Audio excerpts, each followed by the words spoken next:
Hello and welcome to another 284 Media featured interview. I'm your host, Jhaka Wooding, and this smile is brought to you by the BVI Lit Fest that is gearing up to commence tomorrow. Of course, it's an exciting annual event, and we're bringing you all the details after this quick break.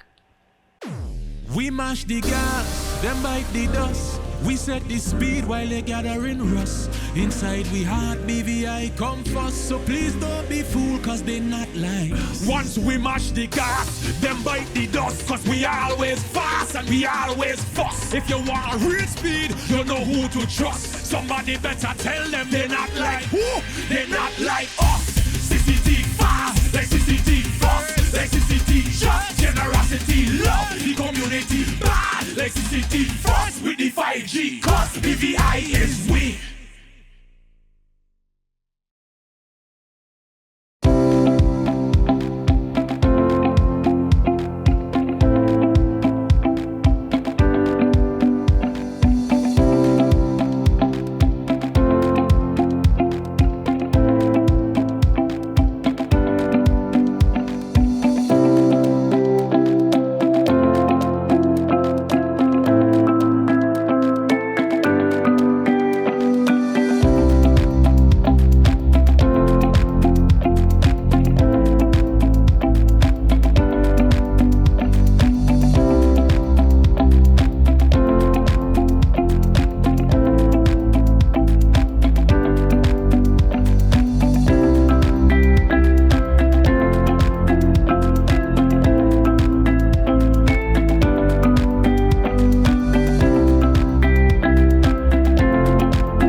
Welcome back and thank you so much for staying with us. As I mentioned before the break, we are discussing the details of the BVI Literary Festival in this interview.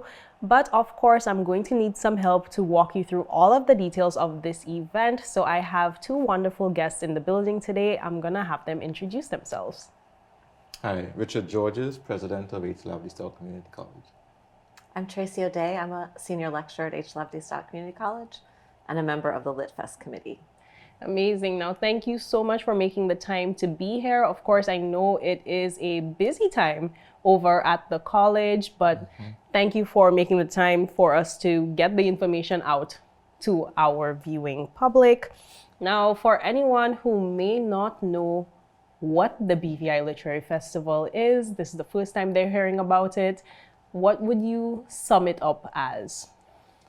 Oh, I would say it's a celebration of the written, spoken, and sung word, I would say at this point. And it really is an opportunity for us to spotlight the value of stories in our identity and how we find community. It also enables us to provide a platform to celebrate literacy and encourage literacy in young readers, support our local authors, and connect us to the wider Caribbean region in terms of literature. Right, I think that's a pretty good summary. Now, one of the things I enjoy about the Literary Festival is that it is celebrated every single year under a theme. We got a sneak peek into this year's theme during last year's festival when we found Dr. Georges wearing a shirt that said "Long Story Short," and we just loved it from then. So it's really nice seeing things come together for that to be the theme for this year. Tell us, what was the thought process behind that and what it really means in regards to the festival? Well, so each year we try to, create a theme that we could rally around and kind of center the festival's events.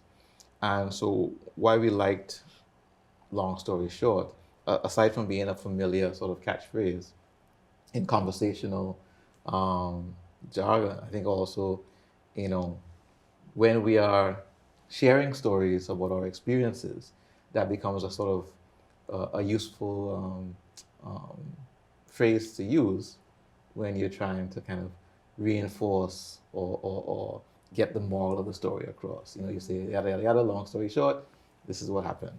And it became a way for us to kind of centralize the festival around the different ways in which we try to kind of get the story across in the concise and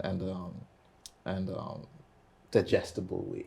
So we started thinking about how all the ways that can be tapped into. So you're thinking of songs, you're thinking of oral storytelling, you think of social media and content generation because you have reels and these different bite-sized things. Don't forget poetry. I was going to say, you think of poems, you think of short stories, and that kind of guided a lot of the decisions about the panels that we would have, the guests that we would invite, and so on and so forth.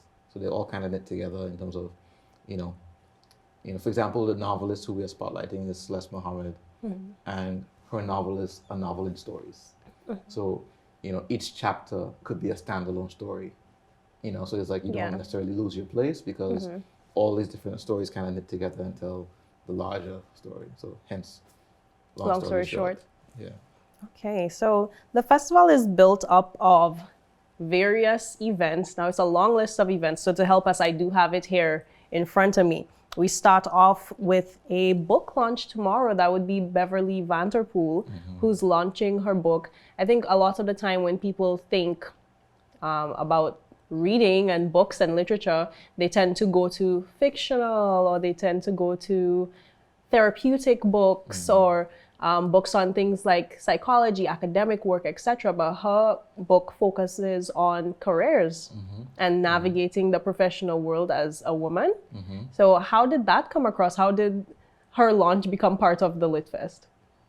Well, Go ahead. I'll jump in again. I would say, Beverly's a Virgin Islander who's been living abroad for a while now, and she was in the consultancy space and kind of navigated her way to, the top of her field in a very competitive, place, London to be exact. And so, she also has a podcast focused on women of color and how they navigate said spaces. And, she was working on putting together a book. And we just thought, one of the purposes of the festival is kind of to celebrate local writers, but also to demonstrate that local writers are on a global stage and platform. And therefore, Beverly and her following and her Career Sisters platform, was also a natural kind of fit to kind of spotlight, the Virgin Islanders abroad who are writing and working and doing meaningful things. And the Lit Fest is another avenue and platform to celebrate them. So we're really happy to have Beverly with us launching her first book, and hopefully one of many in a similar field. I also think because the event takes place at the college, it's great for our students to hear her voice. I mean, the idea is build your own table. Like if there's not a seat at the table for you, build your own table. So it's a great way for our students to see how she has done that herself. And she's a great role model to our students. Continuing along the path of having role models and persons for students to speak to, we go over to the Let's Talk Lit panel discussions. Those are really popular. I mean, I remember being on the college campus during the lectures last year, and busloads of students, almost every uniform in the territory, all over the place, making sure that they are engaged. So can we get a sneak peek into what those discussions are shaping out to be this year? Oh, yes, so many. Sure. They're storytelling across platforms. They're storytelling for the scroll. So it's the idea of letting students know that storytelling doesn't just need to be pen to paper, but a lot of students are engaging in stories through visual media. But also teaching them that visual media storytelling doesn't just happen on the screen, but a lot of times it does happen on paper first. So having those conversations and getting them engaged in the storytelling that they may consume the most, and sort of letting them think about what goes on behind the scenes. And I noticed that this year, the panels are taking place over the course of 2 days. Yes. Yeah, so and it's a logistical, challenge, obviously, to as we kind of expand the festival. But what we are attempting to do, we used to have the high school students come up on the Friday. And so what we have done now is kind of started on the Thursday. So it's going to be interesting because there's going to be so much more going on. But I have, a lot of confidence in the team that we've been able to recruit at the college to kind of pull it off, if you will. But what we saw, and I think one of the challenges that we had why we've made this move, is because we would have concurrent sessions, and people would really struggle deciding which panel to go to. And then, sometimes we want to make sure, as much as we can, that people don't necessarily have to make those decisions, and we can kind of broaden the scope and impact of who is able to benefit from participating in the panel discussion. So we're going to be 2 days this year for the first time, and we're really excited to see how we're able to impact our audience that way. And of course, the discussions continue at some of the events that will follow as well. I remember last year at the writers' welcome reception, there was a very captivating discussion that took place. I mean, it went from the most lively event, everyone was interacting, and then everyone came to silence and just sat and paid attention and watched what was taking place. This year, the event takes place at Rhythm and Sands in King Garden Bay. Yes. What can attendees expect? Well, so the Writers' Welcome Reception obviously is, all the writers, all the guests, both local and international, as well as our sponsors and those who have purchased tickets, we get to fraternize and socialize and, like you say, really fellowship under the spirit of the festival. We will obviously have some opening remarks about launching the long story short edition of BVI Lit Fest. But after that, we will have a very engaging conversation with Zola Mashariki, who is an Oscar-winning film producer. Many other films you'll be able to recognize, like Last King of Scotland, Slumdog Millionaire, Antoine Fisher, and so on.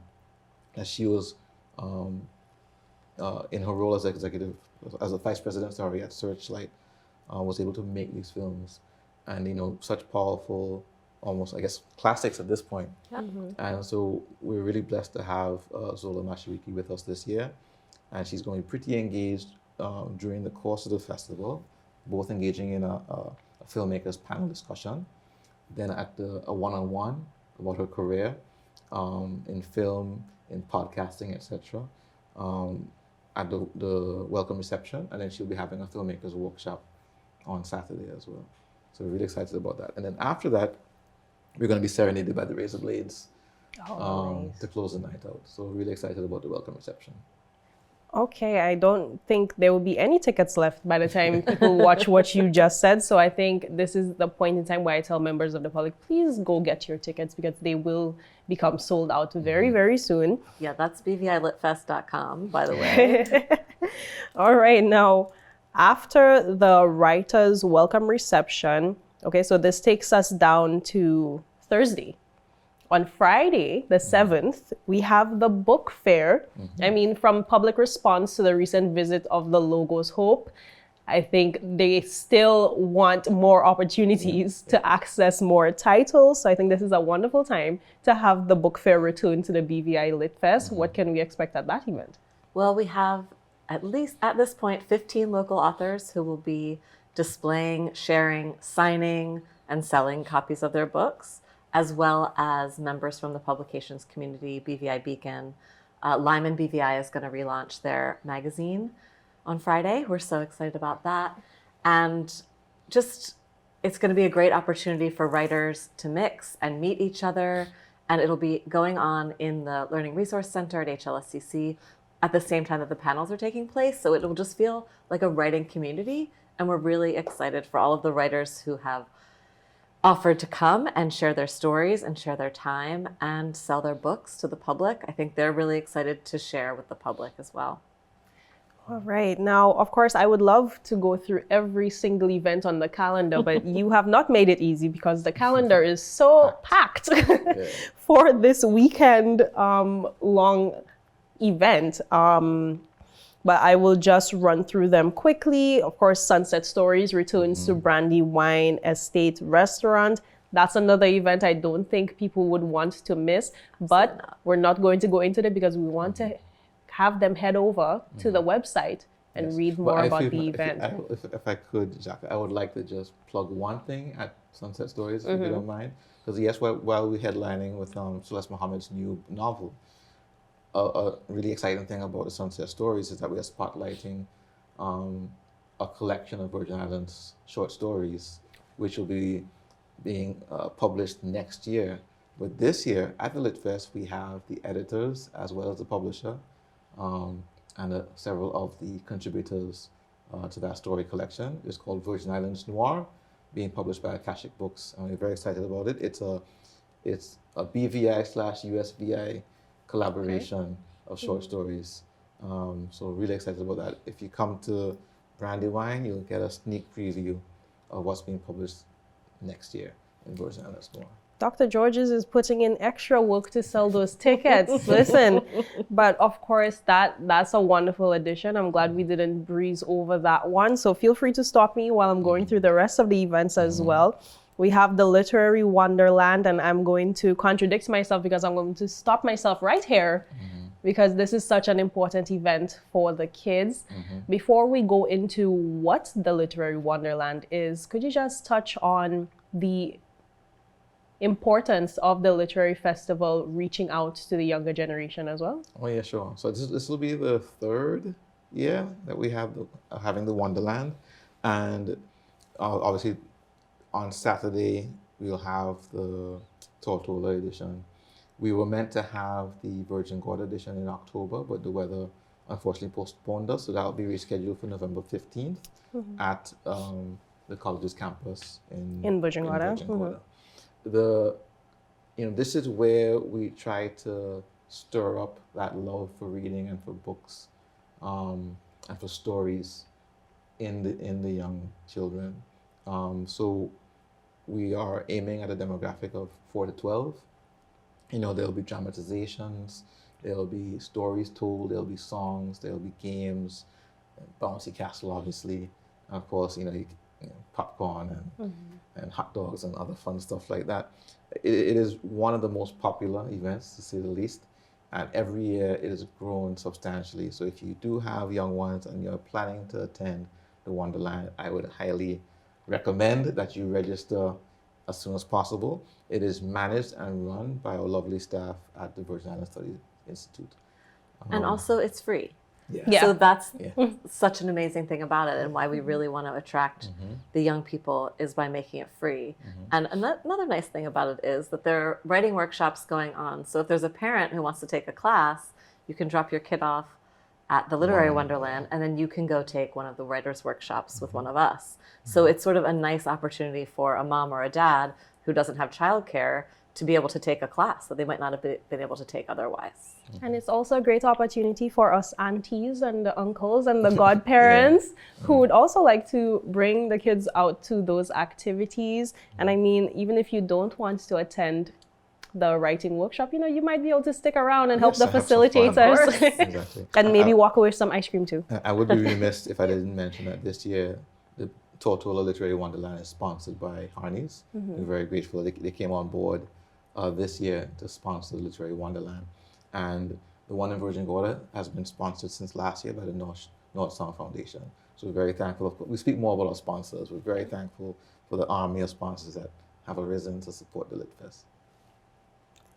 Following the Literary Wonderland, we have the Writing with Writers workshops. That's on November 8th.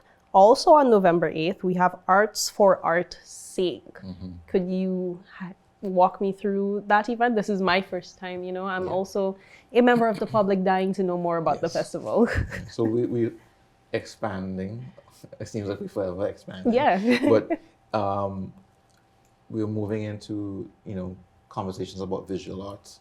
Our first iteration, which was online back in 2021, I believe, we had LaVon Bell from St. Croix, a very prominent visual artist, and we had these lovely conversations in the context of Lit Fest about, culture, identity, and stories through our art. And so we've assembled a panel. We have Melanie Barnett, who is an artist and curator of Vincentian background, who lives in the United States. And she has a beautiful book, which she has curated, looking at Caribbean artists throughout the region and the diaspora. And it's just a gorgeous book. It's called Crafted Kinship, and it will be on sale at the Lit Fest and during the book fair. So we will make sure to come out and just see this sort of survey of wonderful art being created throughout the region. So Melanie is there. She'll be accompanied by Priscilla Hints Rivera Knight, who is the owner of Bajo El Sol in St. John in Cruz Bay, which is an art gallery and creative space. She herself is an art curator. And so really excited about conversation. And then we have Sim Llewellyn, the art teacher, muralist, sculptor, etc.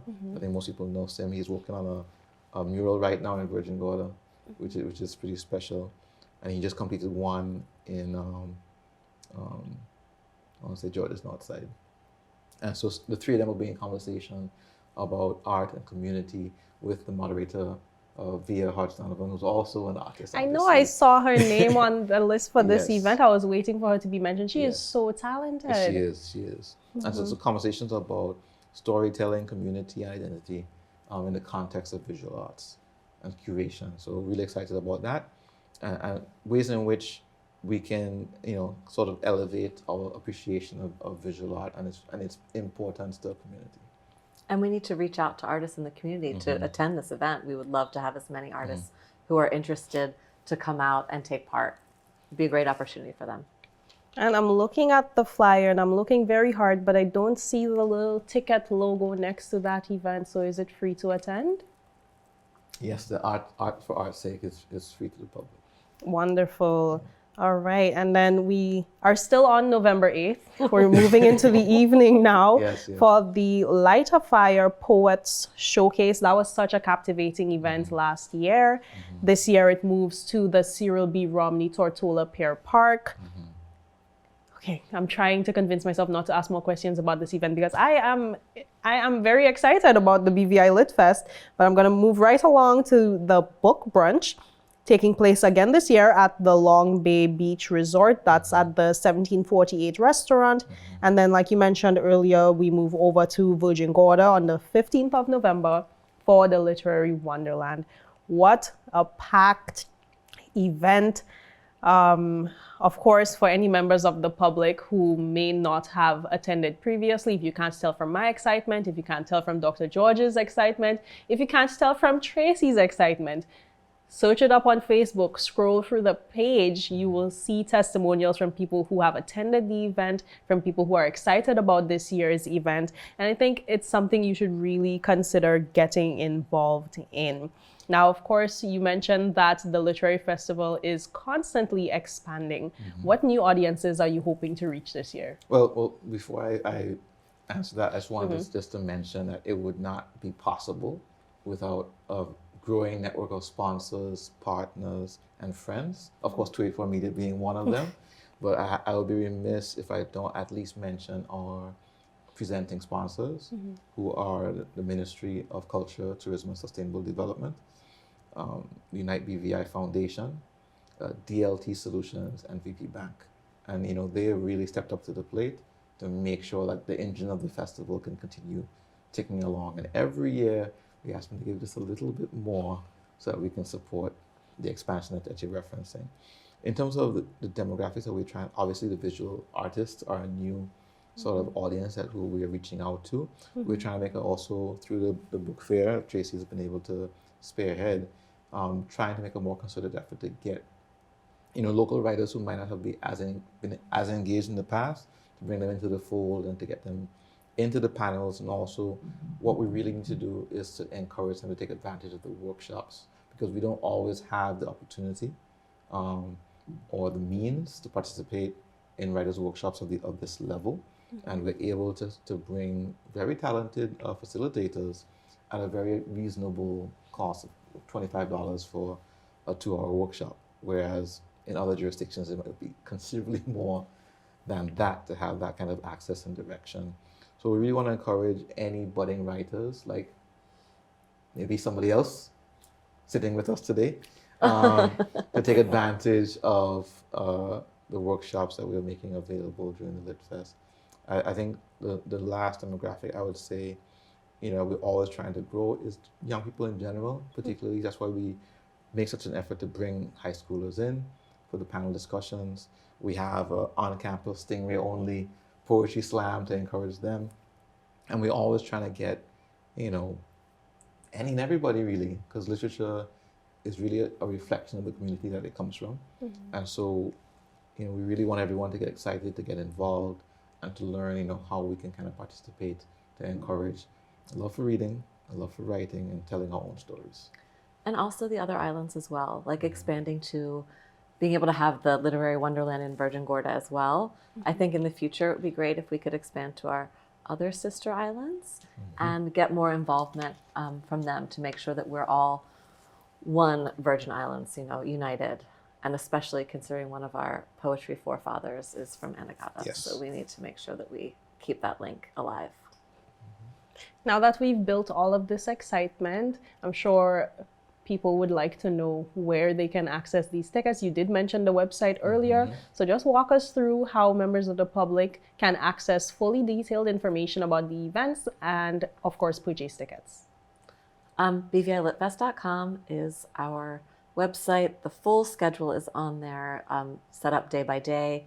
Tickets, you can purchase tickets to all the ticketed events there.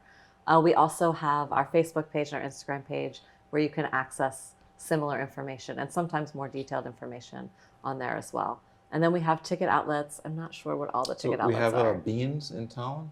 We have the HLSCC campus store, Parquita Bay, and then the Virgin Gorda Center. So those are your 3 physical ticket outlets. Of course, we also encourage you can always buy tickets on your phone on the LitFest website. Okay.